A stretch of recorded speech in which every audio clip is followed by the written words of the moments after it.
Olá, amigos, nossas saudações cordiais. Estamos aqui mais uma vez para o canal Lições de Amor, nesse quadro que é o Paulatino, que visa extrair lições preciosas da obra Paulo Estevão para tempos difíceis. Eu sou Patrícia Lins e hoje nós estamos recebendo um convidado muito especial, diretamente de Minas, o William Jacob. Por favor, William, se apresente. Olá, pessoal. É uma alegria, né, estar aqui com vocês, participando, né, deste quadro, falar desta obra, né, que a gente vai falar depois sobre ela, mas é uma alegria. Eu sou William Jacob, como a Patrícia disse, sou atualmente trabalhador do Grupo Espírita Leon Denis, aqui da cidade de Uberlândia. É, Sou um dos coordenadores do Congresso Espírita Leon Denis, que acontece anualmente também em Uberlândia. Faço parte da equipe do Café com Espiritismo, um projeto de levar áudios diários aí para muitas pessoas, hoje já traduzido para o francês, para o espanhol, e a partir do dia 7 de setembro também no inglês. Então, a gente está muito feliz, né, com esses projetos todos e nessa pandemia a gente decidiu também criar um canal no YouTube, o canal William Jacob, em que eu tenho colocado lá todos os meus estudos, todas as minhas lives, faço um estudo sobre Leon Denis, agora no livro O Porquê da Vida, e a gente vai postando lá reflexões praticamente diárias. Então, quem quiser conhecer no YouTube, é um espaço que eu deixei exclusivo para reflexões espíritas. E quem quiser depois dar uma força lá, é só ir lá, se inscrever, aquele ritual todo, compartilhar, deixar o like no que gostar. Então, obrigado pelo espaço e vai ser uma alegria poder estar aqui compartilhando um pouquinho das nossas reflexões. Prazer é nosso, viu, William? O William ele tem essa característica de ser bastante engajado, né? E isso tem tudo a ver com a proposta de Paulo Estevão, porque, como a gente conversava antes, o objetivo desse quadro é apresentar Paulo Estevão por frases aparentemente sem uma ordem cronológica, para que a gente se identifique. E é essa vivência, né, essa vivência do cristianismo primitivo, essa vivência de enfrentar com desassombro os desafios da vida, que é a proposta desse quadro, e aí o William hoje nós vamos aprender muito com ele. A frase que nós escolhemos para esse episódio de hoje é uma frase muito tocante, que é proferida num momento muito especial de uma das personagens mais importantes dessa obra. É preciso confiar em Deus nas horas mais amargas. Então vamos mais ou menos fazer aqui um contexto quando essas palavras foram ditas. Abigail estava só. Ela tinha acabado de perder o pai, que havia morrido flagiciado. O seu irmão, Gesiel, tinha sido carcerado, e a gente se recorda que eles foram expropriados da sua propriedade e tiveram a sua propriedade expoliada pelo então legado de Roma. Então ela estava só, sem perspectivas do que fazer da própria vida. Já era órfã de mãe. Abigail, ela estava na cidade de Corinto. E aí Emmanuel vai falar que naquela época, Corinto, por ser uma cidade portuária, tinha diversos comércios e digamos que a situação da cidade, tão similar como das nossas metrópoles hoje, tinha as suas características morais um tanto quanto deturpadas. Então, uma moça de 18 anos, com os seus familiares afastados pela desencarnação, qual seria a perspectiva dela? Mendicância, prostituição, miserabilidade, trabalho em casa de família? Abigail volta na sua memória e se lembra de uma amiga da sua mãe, a viúva Sostênia, e decide procurá-la. E ao desabafar sobre a sua situação, Sostênia faz esse alvitre carinhoso, que mesmo passando por aquela prova acerba, que Abigail reunisse a coragem moral que ela tinha para poder confiar em Deus e seguir. E na sua ingenuidade quase infantil, ela ainda cogita pleitear a misericórdia do legado de Roma. E Sostênia insiste para que ela não volte atrás, mas siga adiante. Então, William, a gente está diante de uma fase bem crítica da vida de Abigail, como também é pela qual a gente também passa, embora em outras circunstâncias, né? O que você tem a nos dizer sobre isso? É importante, assim, olhar o contexto, né? Como você disse muito bem, porque se a gente olha essa frase isolada, nas horas mais amargas é preciso confiar em Deus. Ah, tá, e aí? Porque para uns a hora amarga pode ser um prejuízo financeiro, pode ser uma dificuldade de saúde, pode ser o abandono de um ente querido por motivos quaisquer. Enfim, cada um tem a sua hora amarga. Mas eu, ainda hoje, na hora do almoço aqui em casa, conversando com a minha esposa, com os meus filhos, eu falava de Abigail, eu falava, gente, que situação, que vida, né?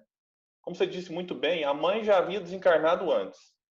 O pai recebe ali uma condenação e naquele processo ele desencarna. O irmão, que a princípio talvez seria liberado, para tentar salvar a pele do pai, Gesiel decide assumir uma culpa que não era dele, para tentar tirar o pai, que já era mais velho, daquela situação de dificuldade. E não deu certo, porque o pai continuou a ser flagelado. Gesiel foi condenado, então, para as galeras ali, para uma espécie de escravidão. E aí Abigail fica naquela situação. Só que eu vejo assim que a vida manda para mim, manda para você, manda para todo mundo e mandou para Abigail vários sinais dessa necessidade vamos dizer assim, da confiança em Deus em qualquer circunstância. Porque num dado momento, quando Gesiel fala do seu plano de substituir o pai, ela fala assim, mas e se te flagelarem por isso? Aí Gesiel fala assim, entregar-me-ei ao flagício com a paz de consciência. A paz da consciência. Aí ela fala assim, não, e ele fala, se estiverem junto de mim, nesse instante cantarás comigo a prece dos que se encontram em aflição. Aí ela pergunta assim, e se te matarem, Gesiel? Aí ele fala, pediremos a Deus que nos proteja. Nos proteja. Se te matarem, que Deus nos proteja. É a consciência de que ele vai continuar vivo. Porque ele se inclui na proteção de Deus. E não é assim, pediremos a Deus que te proteja, mas que nos proteja. Então, lembrando que Gesiel não era cristão. Porque a gente às vezes pensa que fé em Deus, que fé na imortalidade da alma é só cristão que tem. Gesiel não era cristão, mas era um homem reto, era um homem digno, que já trazia em si essa semente muito forte daquilo que seria depois o grande Estevão. Então, se te matarem, aí ela escuta, pediremos a Deus que nos proteja. Aí chega num dado momento que, como a gente disse aqui, acontece a cena, o pai morre, o irmão é colocado de lado, e aí ela lembra da prece dos aflitos e faz a prece que muitos de nós, todos nós conhecemos, acredito, quem não conhece vale a pena conhecer. E aquela prece de Abigail toca todos os corações, todos. E aí um soldado compadecido dela fala, olha, né, minha filha, também sou pai e compreendo o teu martírio. Se queres atender a um amigo, escuta o meu conselho. Foge de Corinto a toda pressa. E aí ela fala assim, e meu pai? E ele responde, teu pai descansou para sempre. O pranto da jovem se fez mais copioso, borbulhando-lhe os olhos tristes. Todavia, ansiosa por defender-se contra a perspectiva de solidão, perguntou ainda, mas e meu irmão? Ninguém volta do cativeiro das galeras, respondeu Justino com olhar significativo. Abigail levou as mãos pequeninas ao peito, desejando afogar a própria dor. Então, esta era a situação. Esta era uma hora amarga para ela, que eu não consigo nem imaginar se fosse comigo. Só de imaginar nessa situação aqui, eu quase entro em desespero. E aí acontece um detalhe, que quando Estevão então recomendou, né, confiar em Deus já ali. E aí ela diz Emmanuel, que então Abigail, depois de um certo tempo, lembrou-se, né, de uma velha amiga da família. Eu queria te perguntar aqui para que todos nós reflitamos. Ela lembrou-se ou foi lembrada? Porque quando a gente fala assim, confiar em Deus, parece uma coisa tão vaga, né? Ah, mas como? Se eu não vejo, se eu não... E aí, como é que eu vou confiar em Deus? E aí eu me lembro do livro Voltei, do irmão Jacob, lá num dos momentos, um benfeitor diz que Deus ajuda a criatura através das criaturas. Essas criaturas, obviamente, elas podem estar encarnadas como podem estar desencarnadas. Mas Deus nos auxilia através delas. Então, aqui, Abigail, a gente pode colocar, isso é um palpite meu, ela pode, aqui nesse momento, ter sido inspirada a procurar essa velha discípula, inclusive inspirada pela mãe. Ou a gente acha que uma mãe que ama um filho desencarna e para de amar? É do tipo assim, minha filha, procure e sostenha, ela vai te dar o amparo, o abrigo que você precisa. E aí, quando ela chega lá então e escuta dessa velha amiga da família, por que a gente não pode dizer que essa velha amiga também estava inspirada por Deus, que ajudou através de outras criaturas? Então a gente percebe aqui a cadeia de indivíduos se ajudando. Então, quando se fala é preciso confiar em Deus nas horas mais amargas, é porque Deus se manifesta também nessas horas mais amargas. E quando a gente olha para a nossa história, a gente percebe que coletivamente nós já vivemos e passamos por. E nessas horas, muitos de nós nos questionamos: onde está Deus? Quem de nós nunca se questionou diante de uma doença grave, onde está Deus?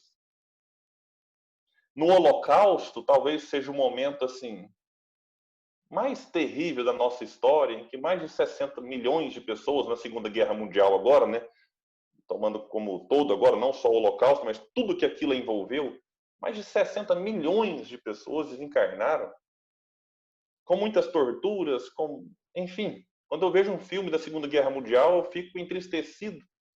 Por várias vezes já me questionei onde é que estava Deus no Holocausto. Onde é que está Deus quando uma criança é estuprada? Onde é que está Deus durante a pandemia?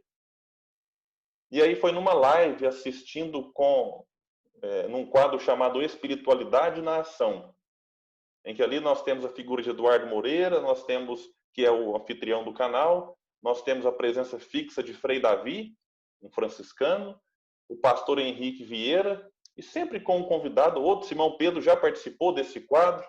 Eu gosto muito, o padre Júlio Lancelotti, que é outra figura que eu admiro demais, já foi várias vezes. E ali eu reflito muito e aprendo muito com diversas religiões, mas num dia, não me lembro quem disse agora, de que Deus, em todas essas situações e horas amargas, está com o sofredor. Deus está com o oprimido, Deus está com o torturado, Deus está com o condenado à pena de morte, Deus está com aquele que num dado momento passa por uma hora amarga. Deus está com aquele que perde, desde que seja fiel a Deus. Porque a gente pensa que na vida só tem que ganhar. E às vezes perder faz parte. E às vezes perder é muito melhor que ganhar. Como o padre Júlio Lancelotti disse em uma de suas frases. É muito bom perder do lado certo. Eu não queria estar do lado de quem ganhou. Por exemplo, nessa situação, se a gente olha com um olhar mundano material, de que lado gostaríamos de estar? Do lado dos soldados. Mas aí eu pergunto sobre o olhar espiritual. É o melhor lugar? Eu acredito que não. Nesse caso, é melhor perder o corpo físico estando do lado certo. Porque Deus está ali, acalentando quem perde, acalentando quem sofre o martírio. E alguém pode se perguntar, então Deus é seletivo? Ele está só com quem é oprimido e não com o opressor? Só com quem é torturado e não com o torturador? Só com o humilhado e não com quem humilha? Eu digo, Deus está com todos nós. Só que aquele que está esbaldado nas alegrias mundanas, contentes com aquilo que faz, muitas vezes está cego e surdo para a presença de Deus dentro de si. Por isso é que ele faz tantas atrocidades. Enquanto a dor sofrida, ela, de certa forma, rasga os véus que nos impedem de enxergar Deus. Então, nas horas mais amargas, é preciso confiar em Deus, porque talvez são essas horas que nos permite enxergar Deus, que está ali sustentando todo mundo que passa por dificuldade. E para ilustrar, eu prometi antes não falar muito, estou falando. Para ilustrar, eu quero trazer só um exemplo, porque o dia que eu ouvi esse quadro lá, o pessoal falando, mas Deus está no hospital com quem está entubado de Covid. Deus está lá sustentando. Eu pensei assim, poxa, mas será mesmo? Que a gente tem que questionar. Como assim Deus está do lado de quem sofre? Aí eu me lembrei hoje, aqui preparando o estudo, né, do capítulo 15 do livro Boa Nova, quando Humberto de Campos traz a história de Joana de Cusa. Ali alguém que aos olhos do mundo, aos olhos do circo romano, perdeu. Ela perdeu, torturada, amarrada a um poste, queimada viva. Aí não bastasse todos os tipos ali de dores, né, que viviam, daquela situação constrangedora, chega um soldado próximo dela e pergunta assim, o teu Cristo te ensinou apenas a morrer? Um sarcasmo, uma ironia. E ela diz, não apenas a morrer, mas também a vos amar. Deus estava com Joana de Cusa, manifestando-se através da sua fala amorosa, mesmo numa hora extremamente amarga. E quando Joana desencarna, a prova de que Deus está com quem sofre é Jesus, emissário de Deus. Não era Deus, mas é um enviado. É um ministro de Deus, digamos assim, é um representante de Deus. Ele chega para Joana, toca nos seus ombros e diz, Joana, tem bom ânimo, eu aqui estou. Então, Jesus estava com Joana. Jesus está com a criança estuprada. Jesus está com o judeu que sofreu no Holocausto. Jesus está com todos os que sofrem, com todos os oprimidos. E esses precisam, então, confiar em Deus, porque quando se confia em Deus, o fardo fica mais leve.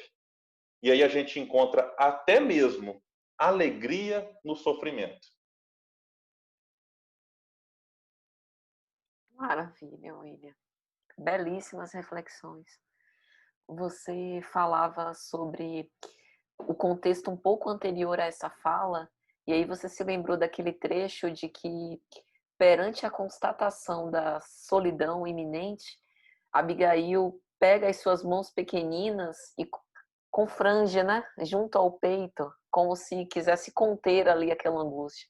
E aí eu ficava pensando nesse movimento, que é um movimento humano, que acaba indo na contramão da confiança, que é o apego. Porque intimamente, às vezes a gente tem a consciência de que se livrar daquela situação que muitas vezes a gente vivia e que era motivo de felicidade, é o melhor para nos livrar dessa angústia. Mas esse movimento de deixar ir e de liberar nem sempre é tão fácil, né? E aí a gente pode pensar nesse tipo de apego tanto em relação a coisas do nosso passado, quanto aos nossos afetos, como a reconhecer a importância das situações pelas quais a gente vive, e o quanto que esse movimento é necessário para que a gente possa abrir as portas, né, do nosso coração para a imortalidade da alma e para viver conforme essa imortalidade, mas o quanto que isso exige de nós, o quanto que a confiança é um movimento desafiador ainda para todos nós, né? Com certeza, esse apego ele precisa ser muito bem colocado, porque, igual você disse, confiar exige abrir mão.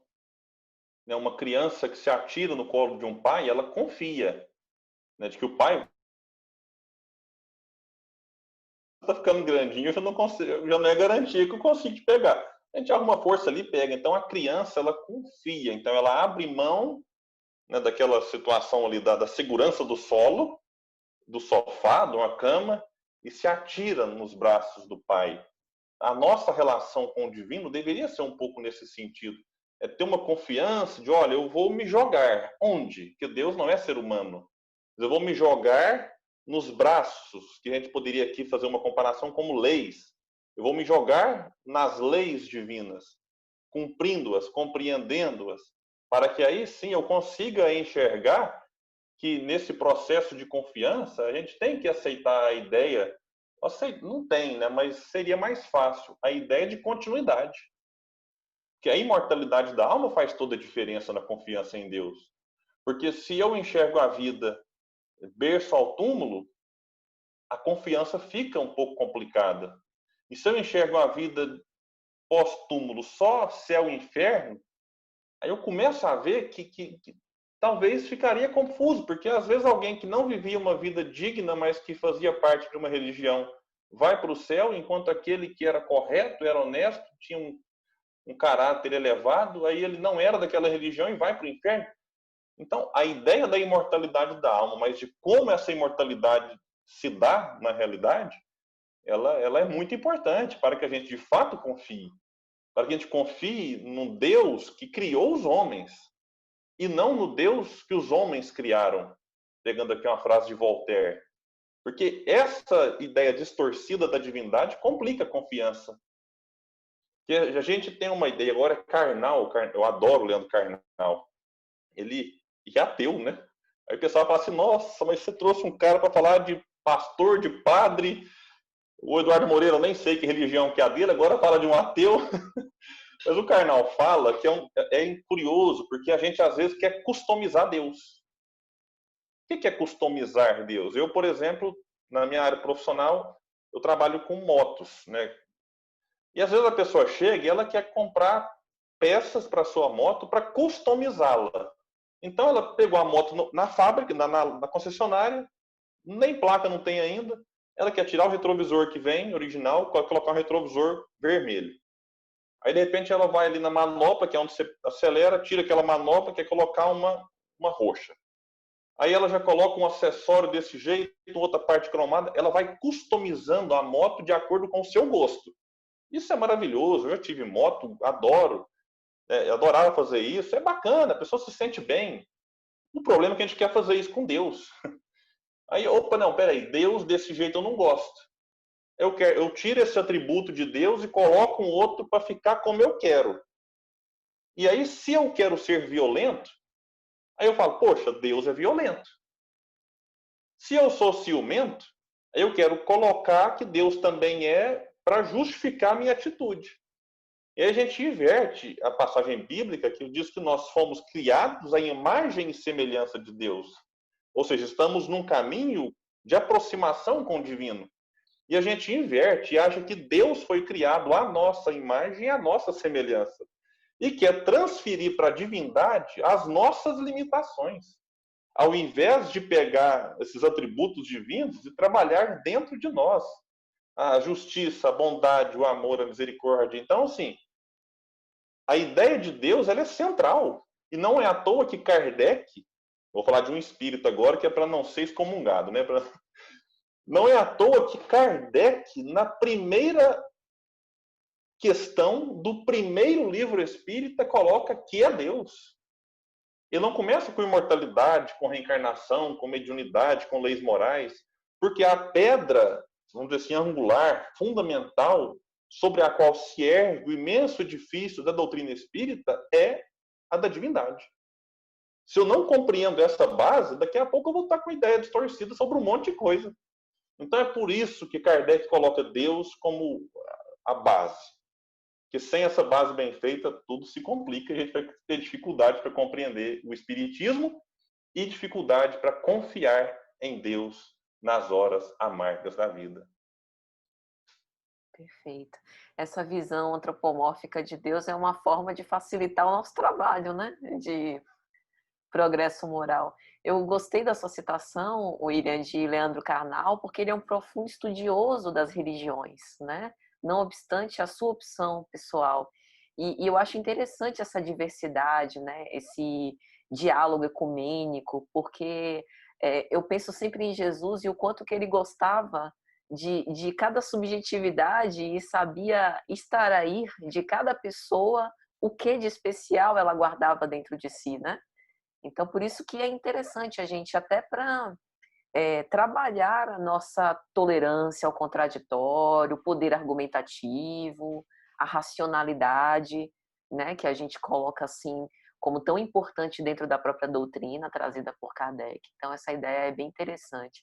Enquanto você falava, eu pensava que assim, confiar em Deus nas horas mais amargas também nos prepara para a experiência de viver bem as alegrias.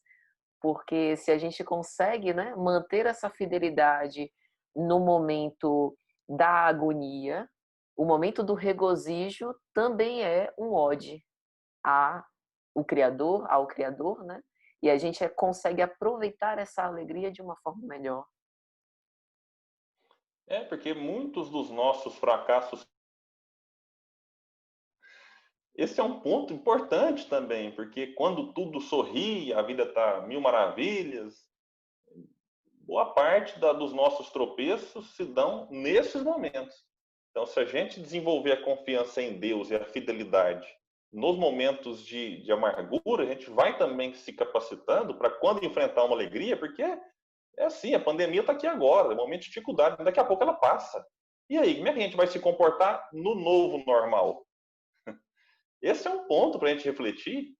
Um momento de alegria. Estamos numa tempestade, diz a frase, depois da tempestade vem a bonança.